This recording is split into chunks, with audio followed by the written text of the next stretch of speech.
Good morning, Friday. So, medyo makulimlim ang panahon. 1 week na yatang ganito. Yeah, 1 week na siyang umuulan, hindi na umaaraw. Pero alam nyo ba, nag-bloom lahat yung aking mga halaman. Ito yung aking yellow rose. Parang ano nga parang sumigla sila nung dire-diretso yung ulan. Kasi kahit nung walang ulan, although gabi-gabi ko sila pinapaliguan, dinidiligan, pero iba pa rin. Kasi nito, paisa-isa yung mga halaman, paisa-isa yung mga bulaklak niya. Ngayon na diretso yung ulan, hindi kasi ako lumabas ng ilang araw na kasi nagkasakit ako. So ngayon lang ako lumabas sa terrace, nakita ko yung aking mga halaman. Super ganda nila. Ito, patay na siya, pero ang ganda kasi ng pagka-dry ng dahon niya, kaya gusto ko. Ito naman, buds nung pink. Yeah, yung pink na rose, ito na yung mag-start siyang bloom. Basa sila kasi nga maulan lagi. Ngayon nga lang na umaga hindi umuulan. Araw-araw umuulan, tas ang lakas, tapos maghapon.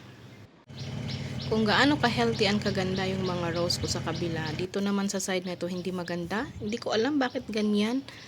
Sa hapon kasi ito naaarawan, itong banda na ito. Doon sa kabila yung magaganda, ano siya, doon sa umaga, from 7 to 12. Pero isang linggo nang hindi na hindi umaaraw.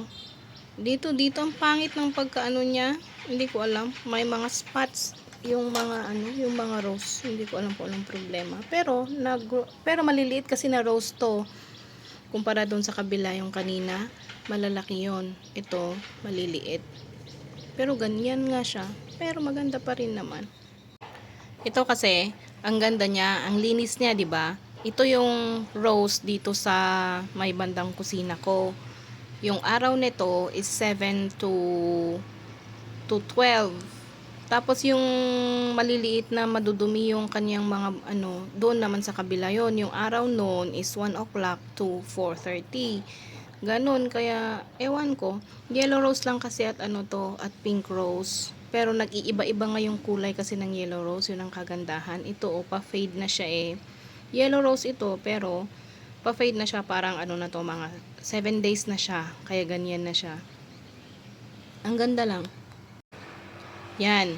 Ito si yellow rose. Makikita nyo naman, yellow rose din itong isa na ito, pero pa-fade na nga siya. Yan yung binibideo ko kanina. Para makita nyo lang yung niya, yung super ganda niyang yellow. Tapos, after how many days, pa-fade yung yellow. Nagiging, visible yung white, tapos yung pink. Ganyan kaganda yung ng rose. Kaya mas gusto ko siya kasi madami siyang kulay.